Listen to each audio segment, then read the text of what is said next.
ఇక్కడ ఉడత నవీన్ గారు ఉన్నారు. పూర్వ బహిరంగంలో సీనియర్ నాయకులు ఉండేవారు. ఇప్పుడు భారతీయ జనతా పార్టీ మరకాయి మేడ్చల్ జిల్లా అధికార ప్రతినిధిగా ఉన్నటువంటి ఉడత నవీన్ గారు ఎక్కడ స్పందిస్తారో చూద్దాము. ఇది ఇప్పుడు మన కేంద్రంలో కాంగ్రెస్ గవర్నమెంట్ నాడు మైనార్టీల ఉద్యమింపు ధోరణి కొనసాగింది. ఇప్పుడు కేంద్ర ప్రభుత్వంలో హిందుత్వవాదాన్ని నెత్తినెత్తుకొని ఉన్నటువంటి ప్రభుత్వం మోడీ గారి ప్రభుత్వం ఉన్నప్పటికీ ఇక్కడ రాష్ట్రంలో కాంగ్రెస్ ప్రభుత్వం యొక్క చేతగానితనం ఇటువంటి సంఘటనలు జరుగుతున్నాయని బీజేపీ సీనియర్ నాయకులు సంతోష్ గారు అభిప్రాయం వ్యక్తం చేసినటువంటి నేపథ్యంలో ఇప్పుడు మన ఉత్తర విధాలు ఏం చెప్తారు చెప్పండి. దీన్ని ఎట్లా ఖచ్చితంగా ఇది రేవంత్ రెడ్డి ఫెయిల్యూర్ అంట. రేవంత్ రెడ్డి పరిపాలన చేసిన ఫెయిల్యూర్ అయితే పర్వాలేదు. ఎవరు బతుకువాడు బతుకుతాడు, ఎవరి వాడు జీతం ఇస్తలేడు, ఎవరి పని వాడు చేస్తుంది, ఎవరు బతుకువాడు బతుకుతుంది. అందరినీ సమానంగా చూస్తే ప్రాబ్లం లేదు.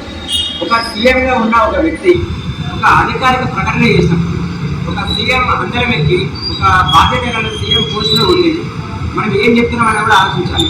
మైక్ పట్టుకొని అందరూ ఉండగా అధికారికంగా కాంగ్రెస్ అంటే ముస్లిం, ముస్లిం అంటే కాంగ్రెస్ అనే స్టేట్మెంట్ ఇచ్చినప్పుడే ఆయన వాళ్ళకి సపోర్ట్ అని తెలుస్తుంది. ఇప్పుడు మా ముస్లిం అనేది ఏమైందంటే అంటే హిందువుల మీద దాడి చేసిన, దేవాలయం మీద దాడి చేసిన మమ్మల్ని ఎవరు ఏం పీకలేదు, మాకు ప్రభుత్వమే అండగా ఉంటుంది అనే ఒక ధైర్యం వాళ్ళలో ఉన్నది.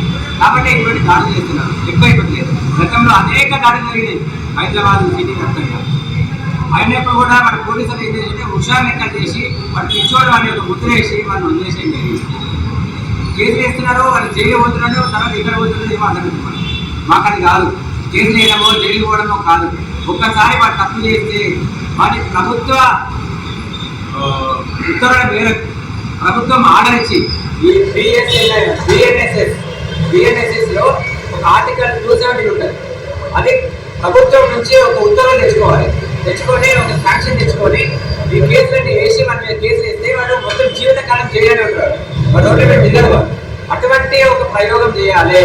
అటువంటి ఒక ప్రయోగం చేస్తే వేరే మద్దతులకు కానీ హిందువులకు ఏదైనా ఒక భరోసా ఉంటుంది. అరే ఈ ప్రభుత్వం నిష్పక్షపాతంగా పనిచేస్తుంది అని తెలుస్తుంది. కానీ తూతు మంత్రంగా మేము అడగంగానే, మేము నొల్లు పెట్టగానే, మేము ధర్మ చేయగానే, పెద్దవాళ్ళు అడగంగానే ధర్మని 4 కేసులు పెట్టేసి 4 రోజులు జైల్లో పెట్టేసి మళ్ళీ బయటికి పంపిస్తారు.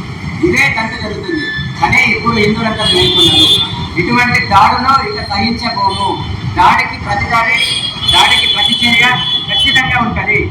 ఒక్క హిందువుకి ఏమైనా, ఒక దేవాలయానికి ఏమైనా ఖచ్చితంగా దాడులు చేసి తీరుతాం.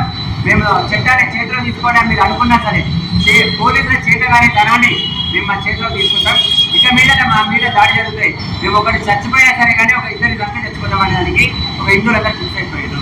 ఇంకా ఒకటి ముఖ్యంగా ఏం చెప్పాలంటే మా పెద్దవాళ్ళ గారి పోలీసులు కూడా చెప్పారు, మా బాల్యమాలని కానీ మా అందరి పెద్ద మనుషులందరూ కూడా చెప్పారు.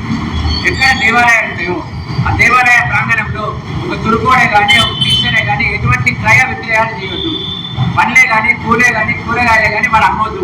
ఎందుకంటే వాడు అమ్ముతున్నాడు రాత్రి 9 గంటలే 10 గంటనే ఇదే గోడలో కూర్చోబోతుడు, ఇట్లా మలమూత్ర విసర్జన చేస్తుంది. ఇది మేము అమానుషంగా తీవ్రంగా ఖండిస్తున్నాం దీన్ని.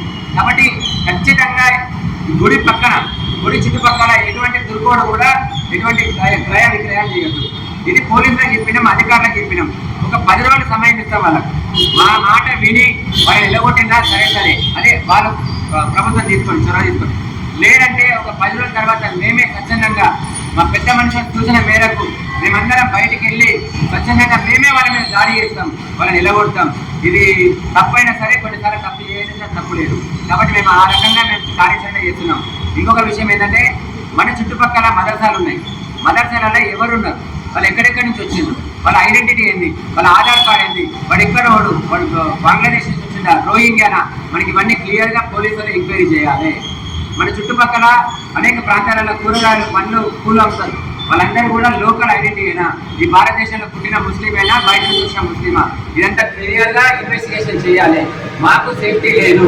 మేము వాళ్ళతో దాడులు జరుపుకోవడమా లేకపోతే మా చేతిలో వాళ్ళు జరుపుకోవడమా, ఇది రానున్న కాలంలో బంగ్లాదేశ్లో జరిగినంత పెద్ద ఎత్తున ఒక చర్య జరగబోతుంది. బంగ్లాదేశ్లో ఏ రకంగా అయితే ఒక 30% ఉన్న హిందువులు 20% తగ్గగానే వాళ్ళ మీద దాడులు ఎట్లా జరిగినాయో, ఇవాళ హైదరాబాద్లో కూడా దాదాపు 30% ప్లేస్ ముస్లింలు ఉన్నారు. ఇంకొక 10% పెరిగినా కానీ హిందువుల మీద దాడులు యథేచ్ఛగా విచ్చలవిడిగా జరుగుతాయి.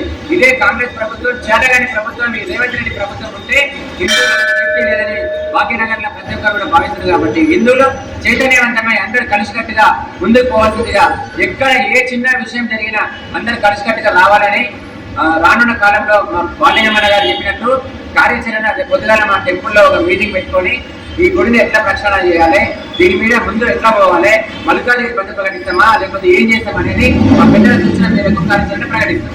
భారత్ మాతాకి జై.